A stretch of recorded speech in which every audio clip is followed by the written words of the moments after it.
I'm really pleased to welcome Cathy Abraham back to Exit 425. It has been a minute since we spoke to Cathy during the municipal election in 2022.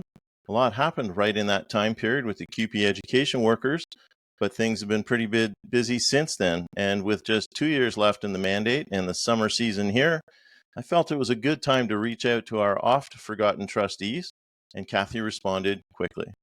Cathy Abraham is a longtime trustee for Clarington with Kawartha Pine Ridge District School Board, or KPR, and has served for many years, as she is now, as the president of the Ontario Public School Board Association, heretofore known as OBSPA. We are fortunate to have Cathy in Clarington. Cathy, welcome. Thank you for meeting me here at Exit 425. Oh, thank you very much for having me back. Recently, there's been social media about contracts being settled for one bargaining group or another. Is that not a long time for contracts to get settled after we heard so much starting in the fall of 2022 from the provincial government? Not really. It is contracts it's a process that to the outside world seems to probably take a long time.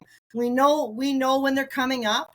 That once the end of the contract is done, we begin having conversations with them, and we'll be having talks with the local federations. And there are the element for us, it's the elementary teachers, the secondary school teachers, and then all the education support workers. In KPR, that's QP, but across the province, those support workers may be covered by different unions. So you start having those conversations. The first conversation is what's going to be a central item and what's going to be local, because in Ontario we do two level negotiations, and it's tri-party. So once you get through that, you start the central negotiations, and now we're already almost into the next year. And so by the time you get it settled, what you're going to be negotiating, who you're negotiating with, it seems like the first year of the contract being over has already passed. And then you start negotiating. It only took 2 years. Like for us, we're thinking this was relatively quick. It was there was no strikes or kind of worker action. So it was for us, it was a good negotiation period of time. This time around, was it any better or worse than it's been in the past, notwithstanding the fact that there was no job action? Well, better or worse, every single time it's a little bit different. And so it's really hard to compare because it's never apples to apples in that comparison. We've lost Cathy. It depends on who the provincial government is. It depends on what are the issues of the day. And so it's never 100% the same. This time, the provincial government also made the offer to our federations that they could go into voluntary interest arbitration, which one of the federations did and the other one didn't. So that changed everything as well. So is it better or worse? It was better in the fact that we had no work action. It was better in the fact that it seemed to go relatively quickly. But every single time we do it, it's a little bit different than the time before. Just to keep it interesting. Yeah. It is interesting, actually. I learn a lot. I learn a lot from, especially when they're doing the central negotiations through OBSPA does all of that for all of the English public boards in Ontario. And we have a really amazing labor team. And I learn a lot from just listening to them talk about the negotiations and what's happening and who's saying what. And I just learned so much about what's happening in Ontario that it is quite fascinating. It must be a challenging situation for you, though, in the that nurturing educator gene in you, because, you want the teachers to be happy and comfortable, but at the same time, your management. So there's almost like that conflict, I'm sure. Yeah, a little bit. We have a legal responsibility to be fiscally responsible. We have to be. The thing about the contract negotiations and what happens with them, the big chunk of it is, of course, their wages, about how much they're paid, right? That comes directly from the Ministry of Education. So that's a big piece of what happens at central negotiations, is negotiating the increase or how they're going to do it or all of those pieces. But you're right. I mean, you want to they're an important piece of the machine that keeps education moving, and you want to support your staff, and you want them to feel comfortable and happy in their schools all the time, while at the same time we don't get enough funding for other things that we need to do to support them. So it's a challenge. It can be a challenge. On to another aspect of government relations. What is the time required to get a new school built, and what are the steps? I recall recently at one point, David Piccini was asking constituents to go online and sign a petition to get or encourage the Minister of Education to commit to a new school in Newcastle. Is that standard process? The capital. Okay, so what happens is the Ministry of Education at some time during the year, there's no set time. There's no time that they say they could do it in the spring, could be in the fall, could be both. There's no set time. They open it up, as we call it, for capital requests, which means we have to submit our business case about why we need a new school and where we need it. And I don't like to think it depends on how many people sign a petition or how many people call the MPP, but it doesn't hurt, apparently. It's hard. Mm-hmm. I don't really know. I never know how to answer that question about how they make the decision. I will say that this year they did put more money into capital expenditures, so that they say they were able to approve more schools than ever. But I don't know their exact rationale. They say it has to be shovel ready. They say this year what they said was they're going to look for projects that were for joint use projects. So there are some parts of Ontario where, in the north, this happens a lot in particular, where you might be able to share a brand new school with French board, so that you make one build and you both share the same school. Doesn't happen quite as often in the south because just the way population is distributed, we don't just need schools all at the same time, so it's harder. But they were looking for that and a number of other criteria.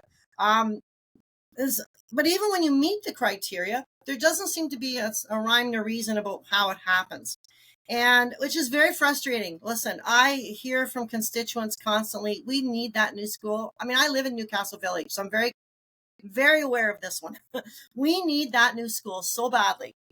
It's a two-pronged problem. The elementary school was built for 650, is currently sitting with almost 800, and that's JK to 5. Next year it'll be JK to 4, and it'll still be like around 750, even though we take a whole bunch of kids out. Well, we've moved them up to what used to be a 7-8 school, but it's located on the 115. If you've ever driven up the 115, there's a school up there. It's a secondary school and elementary. It's just not a safe place to have those kids. It's just not anymore. It was one thing. Times have changed, and then one thing, it was just secondary kids, and it wasn't nearly as busy. But man, the traffic on the 115, especially the 407s, come in, and there's more and more people commuting from Peterborough, Millbrook area. It's busy. So why have they not approved it? We don't know. We're shovel ready. We've got a really good plan. We don't know. We're still waiting. We don't know. But I know that there are other boards in the province that say the same thing. We desperately need this school, and we're still waiting, and we don't know why. But we haven't been told no. They just haven't said yes. So, right, yeah, petitions, do they help? I hope so, because they've done them. Do phone calls and letters to the MPP help? Well, it can't hurt. I just don't know what the answer is to how they decide. And so if I was to ask my next question, which is, where are we in Clarington with new schools for our growing population? I don't know. Well, I can tell you what I can tell you what it looks like right now. We desperately need the one in Newcastle. If you've driven out here lately, I live out here, and it feels like houses pop up overnight. And so we desperately need that one. But we also we're going to need a new elementary school, possibly even within the next 10 years, I would say a new secondary school for North Bowmanville. And then we'll need another school for Newcastle again. So it's, as long as you keep having growth, and we're expecting about 2% per year over the next 10 years, we're going to need new schools. We start asking for them. North Glen, which is the newest school, the one that's been approved most recently, we just did the groundbreaking ceremony from it. We started asking for it in 2019. 2018, maybe might have been 2018, because we knew it was coming. We knew the growth was there. We see the building permits. We know what's going to happen. And it took like almost 4 years to get the approval. And now we're not going to open until 2025. It takes a long time from when we start asking to when we open the doors. It's crazy because we know they're coming. We know the kids are coming. We see the houses. So where are we? We don't have anything currently, but we know where we're going to have needs. And I assure people all the time that our planning department is like on top of it. We will be asking for more schools, but first we got to get this one. It's so frustrating. You have no idea how frustrating it is. Well, I've certainly been on the other end of that frustration in the schools where, it's overcrowded or there's a lot of confusion, both at the elementary and secondary level. The very first school I taught at in Durham was the host school for a school that was being built, and it was overwhelming with the number of people that were there. I've done supply admin work at schools in Durham where they're just jam-packed because of the fact that they're waiting for a new school to be built. And the planners, I know that the planners and people who are shuffling people around and trustees who are agreeing to boundary changes, there's a lot of work that goes into it. So, and a lot of accommodation. Listen, schools become emotional pieces for people, right? Like, I can say to people, that building you're in is not what makes a school a school. The building you're in is only a school because of the people that are inside it. Like, it's the teachers, it's the admin staff, it's the, education support workers, it's all those folks that make a school what it is. But people still get really attached to the building. And I get all of that. My thing is, we need kids inside schools. Portables are not the end of the world, but they're not great. We need kids inside schools, and we need enough teachers and support staff to support them every single day. How hard can that be, really? I mean, well, and familiar surroundings are so important to us, and why do people not sleep well in a hotel the first night they're there, or maybe the first few days? Oh, that's true. That's true. Right. So those familiar surroundings, when you're learning so much and developing and growing, are pretty important. So, that's probably one reason why people get so attached to it, and just to feel like something's settled. But that's a reality in a growing area, is don't get too attached to where your school is. Yeah. Listen, I get it. Like, kids are, the school here in the village, we have, I think there's a porta pack of 6, that's 6 portables, porta pack, right, where it becomes its own little building. And then I think there's 4 other portables, and really, we could put more portables on that site. That's ridiculous. That is ridiculous, because any school where you're putting that many portables, you're taking away play space. And play is so important to those kids. They need recess. They need to get out at lunch, get their yayas out, run around, learn to socialize, all those things. I don't need to tell you. And but we're taking it all up with portables. So we got to do something. This is one of the things we advocate for a lot provincially, is about fixing this capital thing, that making it easier for us to get the schools built where we need them. We talk about right sizing. Because the other reality that's happening in Ontario is that we can't close schools. And I'm not saying, we don't like closing schools, but sometimes you need to. And we call it right sizing. It's like, if I can take 2 half-entry elementary schools and make one elementary school to fit them all, I can get a better facility and more programming and more teacher support, all that stuff, because of the number of kids in the building. But we've had a moratorium from the provincial government for 7 years. And until they do, we can't even have the conversation about how to right size.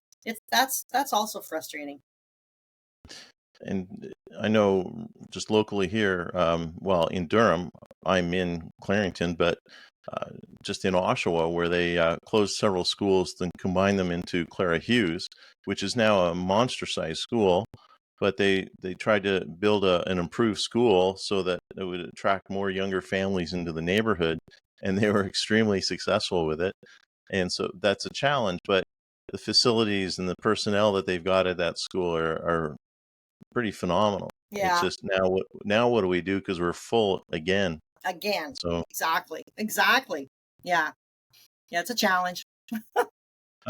Cathy, there's a lot in the media about violent situations in schools and how the schools are handling the situations. What roles do the director, superintendents, and trustees have in making it possible for principals and teachers to properly deal with the situations? So, we definitely have seen an increase in behaviors we just generally call it behaviors since COVID. It has made a difference in the way our children not all of them, clearly, not all of them, but the way some kids are behaving in schools. And it has been an increase in that. There's a lot more anxiety. And in small kids and all kids, anxiety often comes out in poor behavior. So we've seen an increase in that. So there is a recognition of that as a concern. For us as trustees, it's about making sure that we have, policies in place to support the staff when they need it, but also the kids, and also advocating for funding for this. I mean, I know that sometimes people think that all you ever do is ask for more money. Well, because that's how we're going to fix some things. And in this instance, we really, really need to be able to put more support workers in our schools. We understand that. We really need to be able to provide more professional development for teachers so that they can better handle these situations. We understand that, but we are limited. I mean, we have some funding issues. So one of the things we as trustees are constantly doing is advocating for more funding for these issues, whether it be even around mental health supports or EAs in schools or that type of thing. We know that. And it's up to the directors and the superintendents to make it all happen. Like they have to work with whatever we can give them and make it work to the best of their ability. It's not great. I don't ever want to downplay the seriousness of the concerns of our teachers and our staff. But we're also, working really hard to do what we can with what we have. And we, as a province, that's one of the things we continue to talk about, the importance of the funding for those supports, whether it's having maybe more social workers available in the school, maybe it's clinicians like psychologists or those types of people that can help us in our school. But if you've got one that's working with 3 schools and they're becoming quite big schools, think about how much time they have. Not a lot.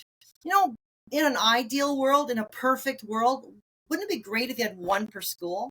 And then you never because to say to a kid, oh, you're having a mental health crisis today, don't worry, the clinician can be here in 3 days. That's nonsense. And every school board has like crisis intervention so that if you have a situation, like people will come. But even that, like if you're in a big board, KPR is mid-size, but if you're in a big board, that's still a lot of people to be able to send them out in a day like that. It is a challenge for us. We continue to work on it. We continue to have conversations with our federation partners about how can we make this work better. It's a hard one. It's a hard one. I do think we need to have more conversations about what happened to our kids after COVID. And I'm not like everybody always goes, oh, you blame everything on COVID. That's not it. Like what happened during those 2 years without the social interaction and the, I will sometimes just call it the learning how to play nice in the sandbox. They weren't around kids. They weren't around other people. They were around their moms and dads. Moms and dads are great, but they're moms and dads. And they needed to learn at that young age how to do all those things. And we lost 2 years. So it's made a difference. It has made a difference. And now they're anxious. So I don't know. We will keep working on it. It is a funding. It is partially a funding issue. How to get the things that you do have, make it work better is part of it too. You're more generous in terms of describing that time period. I refer to it as that time when they were raised by wolves. So, Yeah, okay. Maybe. and Maybe. sometimes it looks that way. Yeah, it is. Like you can see kids, anyway, I have this conversation with people all the time about if you think about what, and I'm not saying all kids, of course, it's not everybody. But if you think about what it was like before COVID and then you see their behavior after COVID, it's different. It is different. Yeah. You referenced this briefly in your last answer, but which body in the school board drives direction and decision making? The office of the director, who is really the only employee of the board of trustees, who now in Ontario is often paid in excess of $200,000 a year, KPR, $267,000 with that significant $67,000 increase in the last 2 years, or the elected board of trustees who aren't paid that much, We do anywhere it for the close to that love. much. We do it for love. Is the director's role making the role of trustees moot? And do the director and senior admin themselves earning almost $200,000 work in synchronicity? So absolutely, our role is not moot. Here's what here's what I tell people about how the whole thing functions, and I'm going to have to find myself a new cultural reference because I do recognize it's getting dated. I call it the Make It So Scotty School of Governance, where we decide on what we want. We decide, okay, we're going to focus on whatever it is. We're going to focus on every kid reading, like, let's just pick something. We're going to focus on literacy this year. It's up to us to say, this is your focus. It's up to the director to make it so. And we're not educators. I'm very clear about that when I talk about our role. We are not educators. I cannot talk to you about the theory of pedagogy. I barely knew how to say the word when I became a new trustee. But, our job is to say, this is what we need to happen in our schools. It reflects the needs of our community. Here's what parents and community members are telling me. So this is what we need to have happen. And so we direct policy. We pass the budget. You always know what do they say is like what people care for about is where they put the money. That's the budget. You look at the budget, we approve that. So, they can't do much without us telling them that this is where the focus is going to be. I also don't think that directors and superintendents, and I think that they do phenomenal work, don't have the same connection to their community that we do. Locally elected trustees are important because we do reflect the needs of our community. I, in Newcastle here, cannot talk to anybody about what's important to the people in Apsley, which is the furthest away northeastern school area in our board.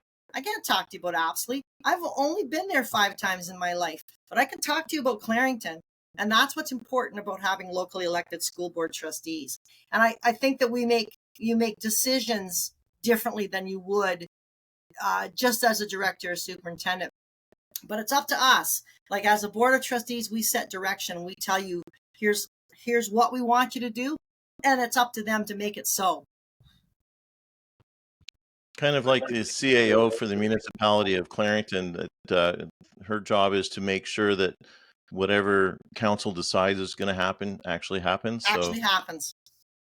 Mm-hmm. That's a pretty good comparison. Yeah, and you're right. Our only employee is the director.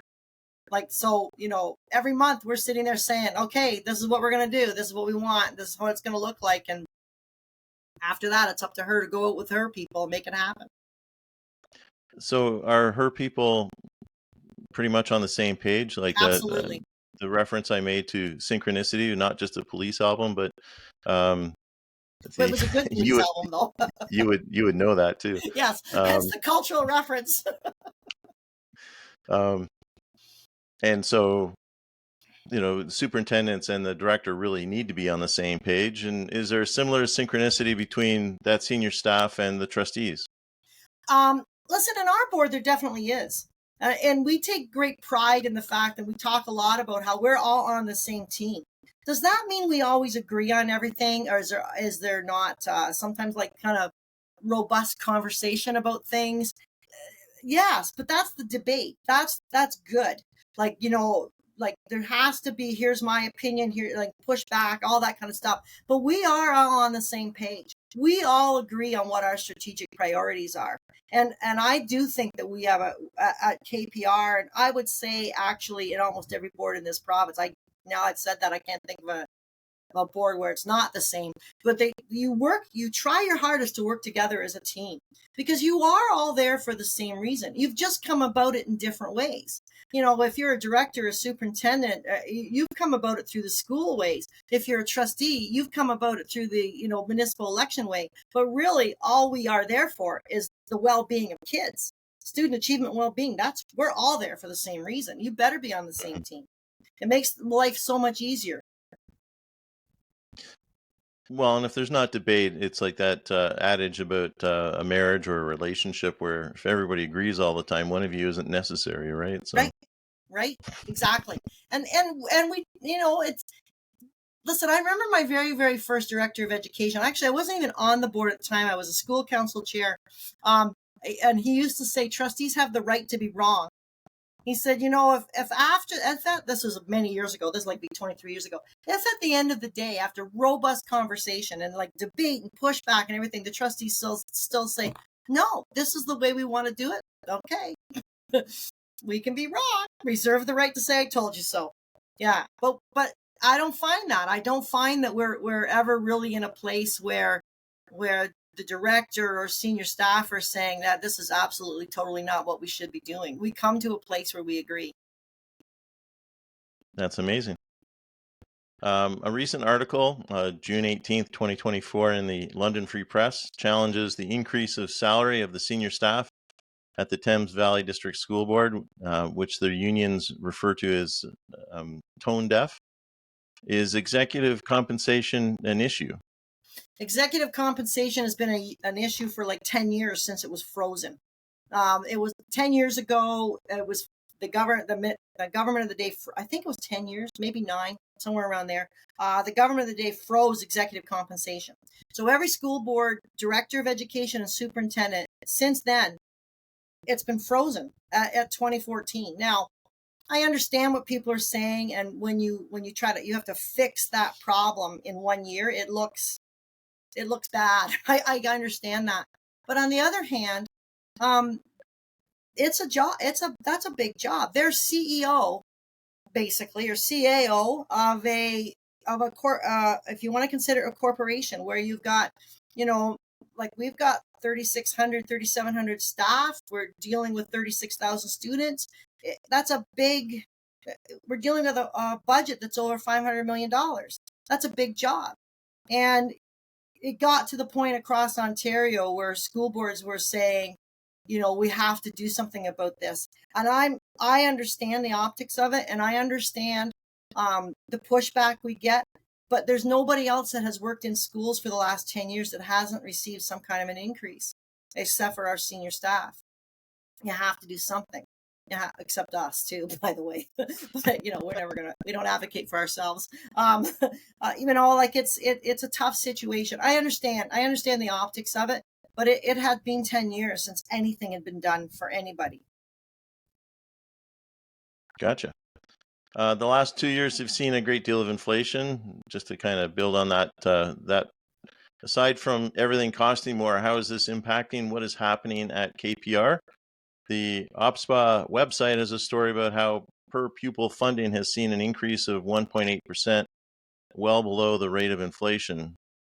When the budget allocation comes from the Ministry of Education, is there any opportunity to appeal it by a school board? And will recently announced adjustments to teacher salaries, catching up over the last couple of years, have a negative impact on school resources?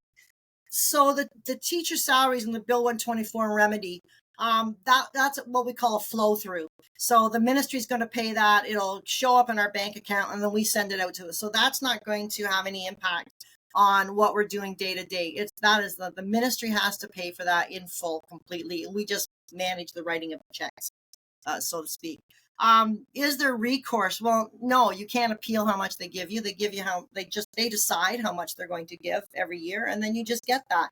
And we can advocate if we, the only thing we can do is like, as we have at KPR and as many boards across the province, try to share with them the specific concerns we have. The OPSPA evaluation of what's been happening shows that over the last 10 years, our funding 7 years, our funding has dropped $776 per student every year. So this year, it's $776 less per student. In KPR, with 36,000 students, that's a significant amount of money. Mm-hmm. Imagine if you're the Toronto District School Board. I mean, we have 36,000. They have 265,000. That's a significant amount of money that we're trying to do. So I wasn't even going to say the same things. So many more things Mm-hmm. Had to do 7 years ago with less money. So yeah, it is a significant issue. And we often say it in terms of like our electricity bill's different, the cost of doing things are different too. But it's not just that. It's like, if we're trying to offer supports to kids who need it, we're trying to have things in our school that help with teaching and learning, but we're getting that much money less per year. It is a significant challenge. I know that we at KPR have written a letter. After we passed our budget at the meeting last week, we wrote a letter to talk about our significant funding challenges. To give you an example, we are given a certain amount of money every year for special education. I have been on that board for 21 years and have never seen a year where we're not putting more than into that budget line. We overspend, as it's called, like by $1.5 million, almost $2 million. Well, that doesn't come from nowhere. Like that money, that $1.5 million had to come from somewhere else. We talk like we're very, we're always very polite when we talk about this at the board table. Our senior staff will say, well, we were able to find efficiencies. You know what that means? That means that people are doing without the things that they need to do. They need to have to do their jobs. But we can, oh yeah, we found efficiencies. Oh, okay, that's great. That's like, I'm not going to turn my lights on to I don't have as big an electrical bill, but now we're working in the dark. It's not good. And we're not the only board. I know that we're not the only board. Boards across the province are really struggling with their budgets this year. Now, you'll read in the paper, and the XYZ board balanced their budget. I don't know of a board yet that's actually balanced their budget. We are allowed to we have a compliant budget, which means we're within 1% of being balanced. And almost every board in the province is doing that. They're running a little bit of about a 1% deficit. We have to, and then there's a whole rule about what you have to do about that. But that's not the same as a balanced budget. Like, we're in deficit, not a lot, but we're in deficit, and that's the same across the province. And the only people that can fix that is the ministry, because we don't raise our own funds. We don't raise taxes anymore. So it is a challenge. Funding is a huge challenge. In the same way that you spoke of, $775 or whatever it is per student that you're short now, and multiplied out over the number of students in the board, 1% deficit for each of the boards in Ontario. What are they, like 90 or 100 boards? 72 boards in Ontario. If we're all within 1% deficit, that's a lot of money.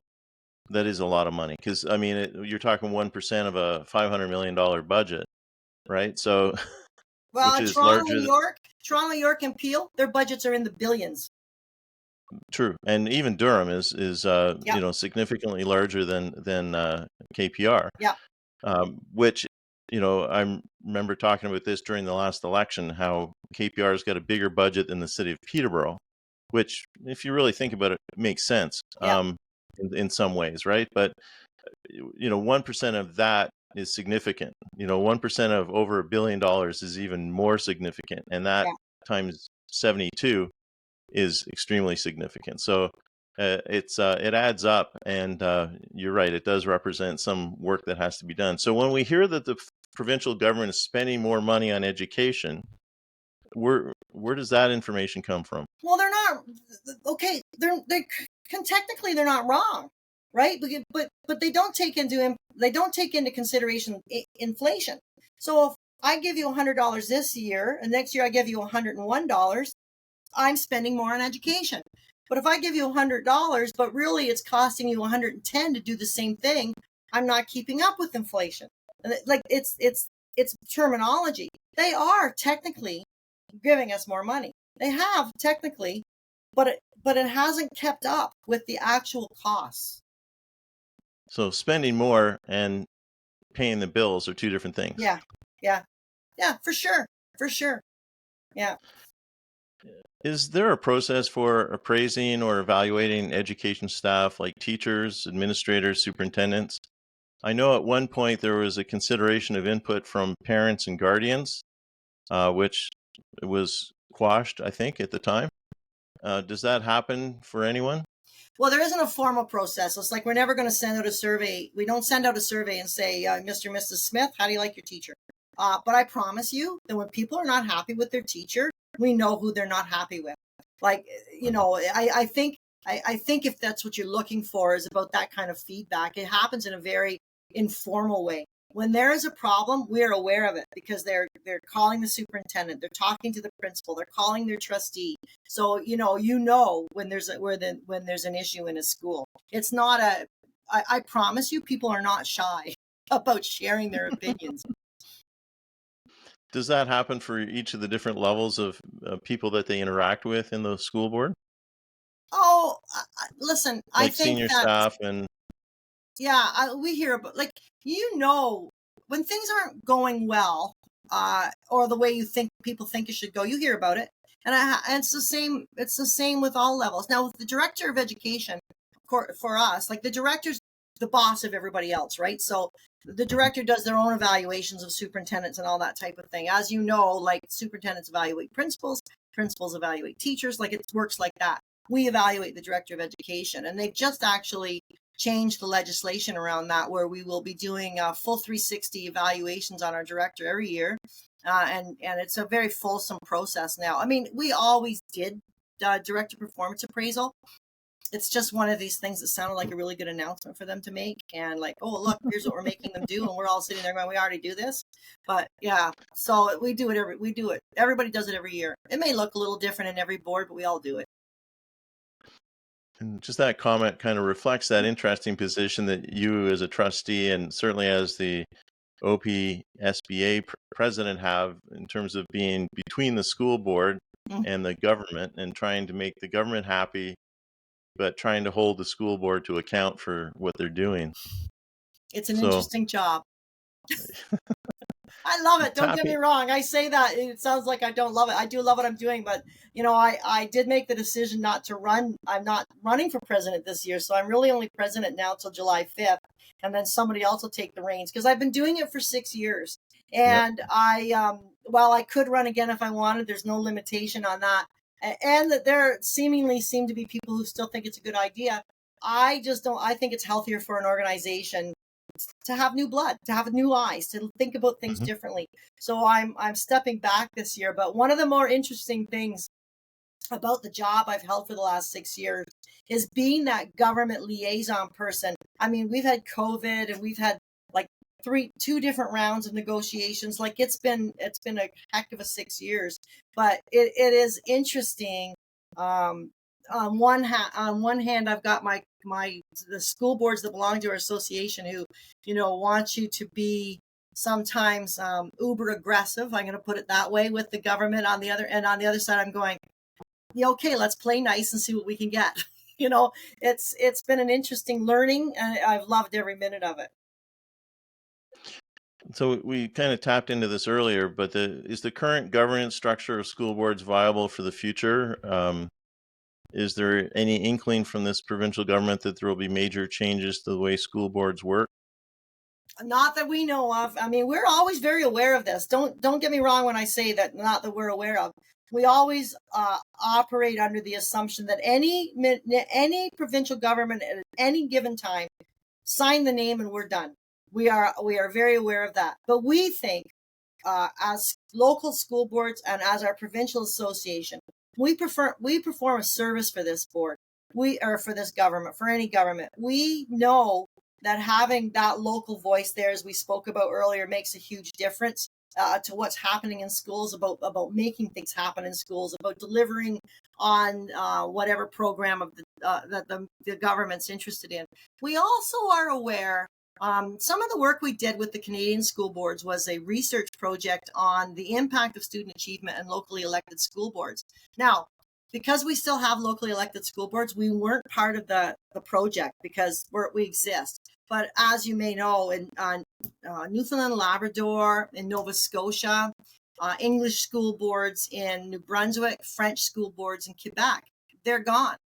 And there seems to be, it's looking like there is a correlation between local school boards and achievement because they don't have that local touch anymore. I mean, PEI got rid of their school board trustees and they've had them back for a year now because and it's as we know, PEI is small, but they just found that it wasn't working as well. So there is a need for us. I also, so I'm not hearing anything, but we're always really aware of it. We make ourselves indispensable by look what we can do for you if you only let us, right? Yeah, I don't have any immediate concern about that. But then again, any given day, write your name and we can be gone. Well, and the government has the authority to do a lot that they choose to not do, Yeah. and that is one of them. And really, even just the fact that as soon as a teacher signs a public school board contract, they're automatically part of the union. Yeah. That's an act of the legislature. I mean, Yeah. they could change that without any difficulty at all if they wanted to. But sometimes it just gives them more things to complain about that they like. So yeah, true. I've often thought about, I mean, anybody who thinks about these things thinks about things like, how would the school board or how would schools function without a school board? So that, instead of, having Durham, KPR, Trillium Lakelands, perhaps, and a few others governed by separate school boards, put them in by one school board or one organization. And it's sometimes in our own boards, the humanity part is pretty tough to manage, right? And seen a few situations where it's not, the humanity just isn't there, particularly for employees. And I try to imagine that with a district manager who's supervising 150,000 students and not just 36, and 20,000 staff members instead of 5, and it's pretty amazing and pretty daunting, I would say. I always think of it like having the bureaucracy do the human work. I mean, our job my job isn't just about reading reports and we did this and did this happen. A lot of your job as teachers, teachers, principals, everybody that works in the school system, it's about the human touch and about relationships and about making sure that all of that is working well. Because when all of that is working well, sometimes those bureaucracy things work better.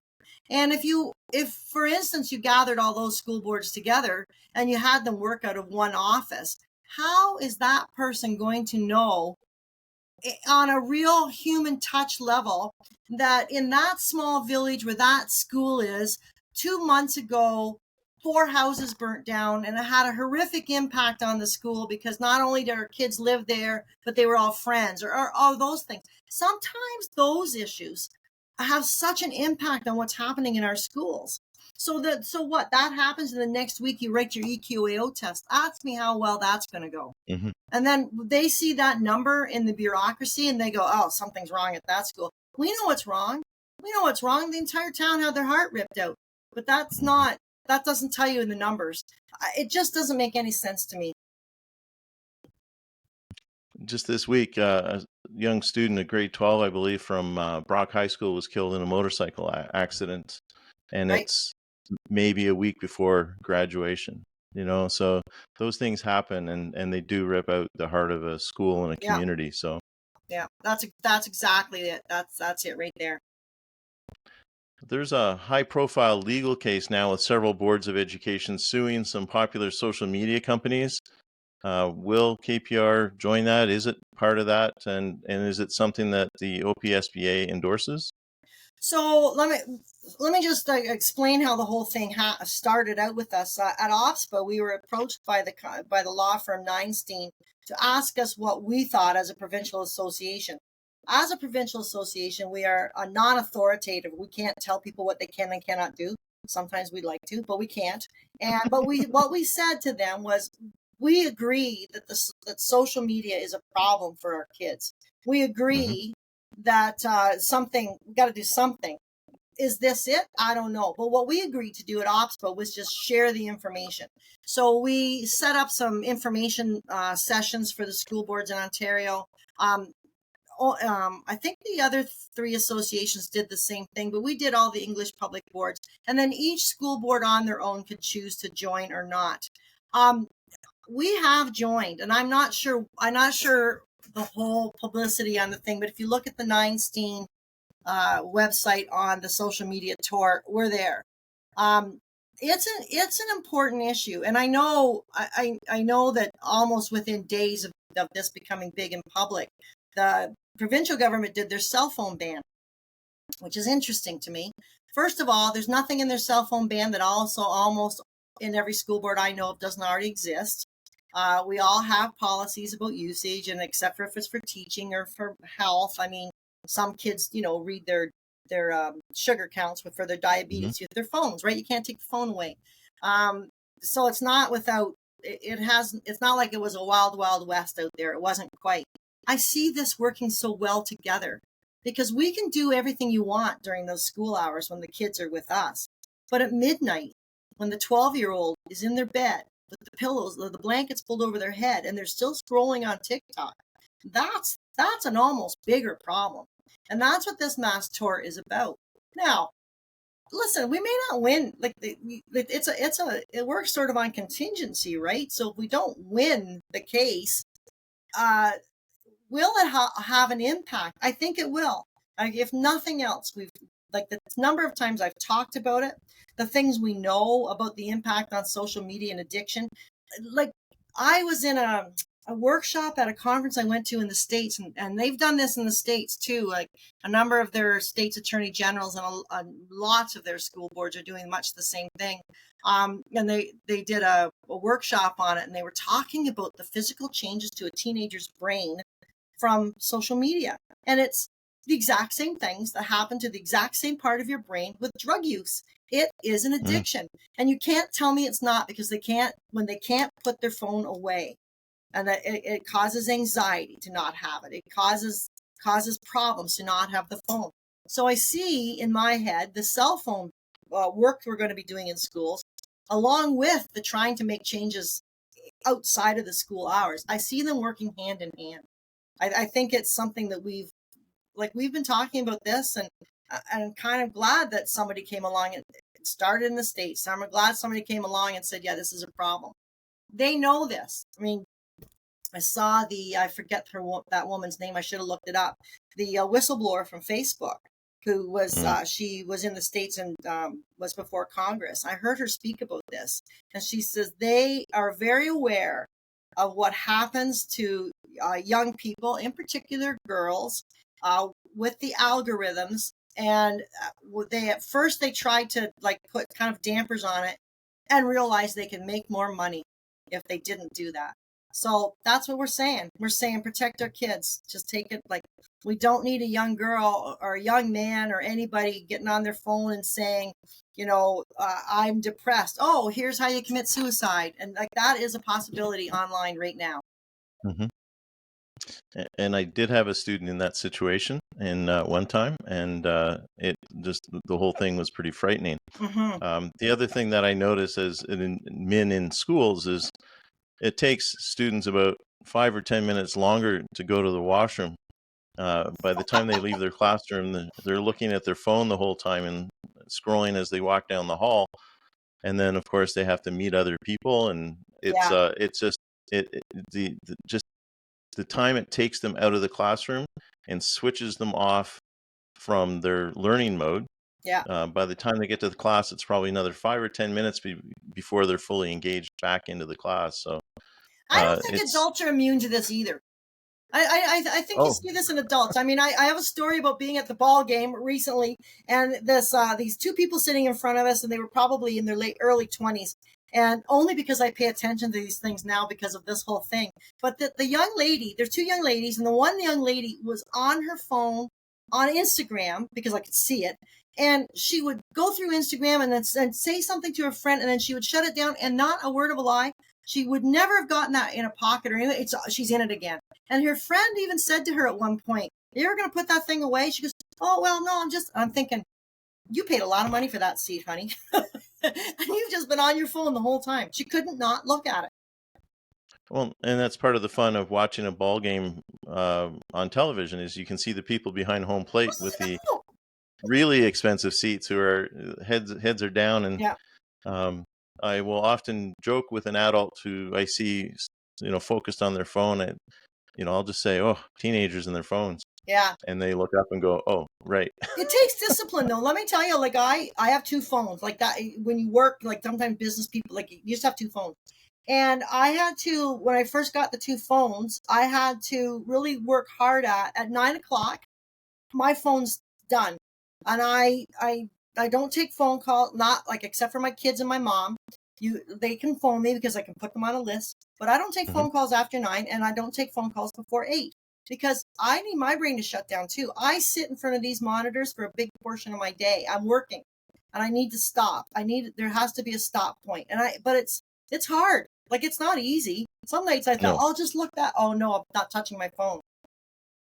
it's not an easy thing at all. So when the companies that are profiting from people using their phone are basically rigging it against Yeah. them, then and rigging it in their own favor, then it becomes almost impossible. So it's a huge thing, and yeah, everybody needs to be involved. So um, now, in no way am I trying to disparage this current government. I think they find ways to do it on their own, but and I also thought that if they change the governance of anything, they're going to tell us apparently late on a Friday afternoon, so we can just keep Apparently. that in mind. Um, so this isn't meant to disparage this government, but rather thinking about governments in general, and you've worked with several of them in your various roles. What's the most frustrating part of dealing with the government of the day? So, you're right. Like, I worked with a couple different governments. I just want to say, like, for OPSPA in particular, none of the things we believe in or that we champion changes. Doesn't matter who the government is. What changes is how you manage it and how you have to understand what their ideology is, right? Where they're coming from. You look at you have to understand who their voters are.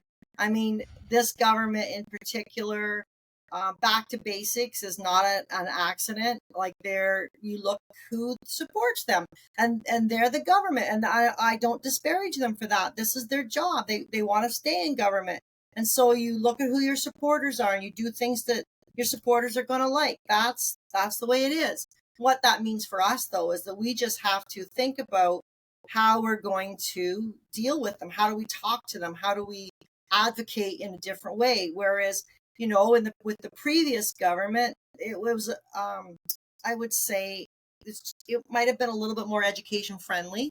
So we didn't have to be quite as, uh, um, what's the word? How do I want to explain this? Like, I mean, really totally on top of every single thing.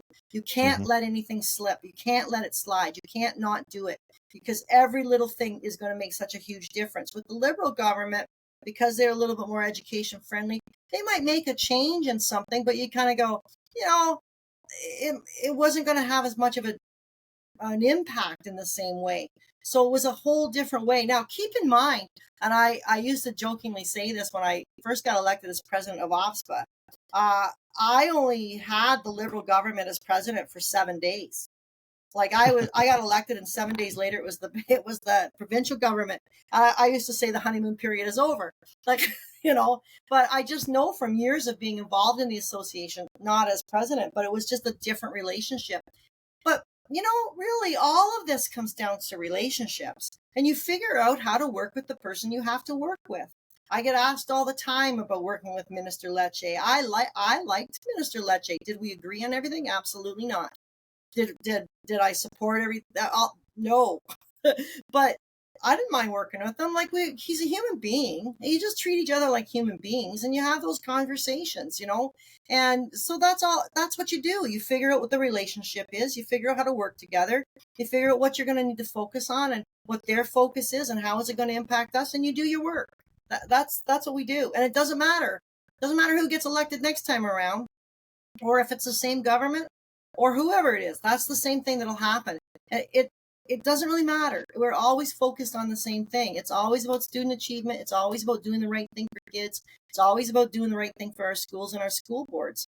And if you look at it that way, and if you look at it as no matter who you are, who you vote for, all those kinds of things, you're still human beings. And you talk to each other like you talk to each other. Like, that's just it. Mhm. And that's what I like about one of the basic things that drives me to do Exit 425 is the fact that um, it humanizes the people that I'm talking to, right? Mhm. So, and why it's been such a motivation to, have all the trustee candidates interviewed in the last election, and to speak with you today, just to humanize those positions that I'm not kidding, they're often forgotten about, right? As a trustee. They are. And you know, our politicians in that relationship, and we hear from our local politicians about their provincial and federal counterparts, and how, yeah, we don't agree, but we know how to talk to each other, and they're Yep. good people. And I think that's a lesson for society now, because it seems like if you don't agree with someone, you have to hate them, Yeah. or that's the expectation, and certainly that's not how the world got to this point, right? So Actually, it's kind of sad to me, because you'd be surprised. You'd actually be maybe not surprised. I don't know, but the number of people who over this past little while have said to me, "Oh, like, what's it like working with the minister?" And I go, "Yeah, it's okay. Like, I don't agree with him. He knows." And listen, I'm who I am. If I didn't agree with him without something, I'd tell him. I'm polite, and I think he appreciated that too. And they would say back to you like, "Oh my God, I can't believe it." I go, "No, really, he's not a bad guy." Like, on a hot summer Friday night, I could sit and have a beer with Minister Lecce. It would be no big deal. Like, he's okay. He really is. Don't agree with this education stance all the time, but that's okay. And that's I love that summer barbecue polls or whatever. Who would you like to Yeah. go to a barbecue and have a beer with, and to sort people out that way? And it's a good analysis of who people are, and Yeah. their likability factor. So Yeah. so Cathy, just one more thing here. What has been the highlight so far in this term for you, and maybe what are you looking forward to? What can the residents of Clarington look forward to in the next couple of years in the KPR in the remainder of this particular term? Well, I would say that one of the big highlights is finally getting the North Glens build going. We've needed that for so long in Clarington, and so that's thrilling. It's funny. Like you had said, you were going to ask this question, and I've been thinking about what is the highlight. Uh, there's so many great things. Like, there's just so many things I love about this job. And like you asked that this week, what's a highlight for my entire year? I got 5 graduations this week. And I love going to graduations. That is really a highlight. I just love it. You hear all the success stories, you hear where they're going, the moms and dads are happy, the kids are like, I just love going to graduations. So that's a highlight of this week. North Glen is certainly a highlight. I mean, it's like every day is different in this job, every single day. And that's, I think, a highlight for me too. I will say provincially, because as president, it's been good. I mean, this year we got federal funding for the Canadian School Food Program. We've been fighting for that for a long time. We're excited about that. Now, for other people, you go, "Oh, okay," but no, for us, this is a big friggin' deal, and we're excited about that. I don't know. Everything makes me happy when I about this job, so I don't really have a highlight other than that. Well, I think that's pretty awesome in and of itself. So, Cathy, thank you for meeting me here at Exit 425 and taking the time to do that. How can people reach you to discuss issues regarding KPR and their child's life in KPR? So, the easiest way is probably go to the KPR website, kprschools.ca, and you'll find me under the list of trustees and get a hold of me through there. There's a phone number on that thing. I am in the process of getting rid of my landline, and I don't have a cell phone number to give yet, so I don't want to give out the landline, and then 3 weeks from now it no longer exists. So the easiest way is to maybe call the board office, and they will get in touch with me, or through the email. Awesome. Thank you for listening to or watching this episode of Exit 425. Please like and subscribe on your favorite podcast platform and on YouTube. Our mission is to provide substantial information and education that goes where you want because it's where we live. Exit 425 is a production of Studio 38 Audio, copyright 2024. My name is Steve Ray. If you have questions or would like more information about Exit 425, join our Exit 425 Facebook group, like the Facebook page, check out Instagram, Medium, LinkedIn, X, and TikTok, or email me at exit425401@gmail.com. Exit 425. It's where we live.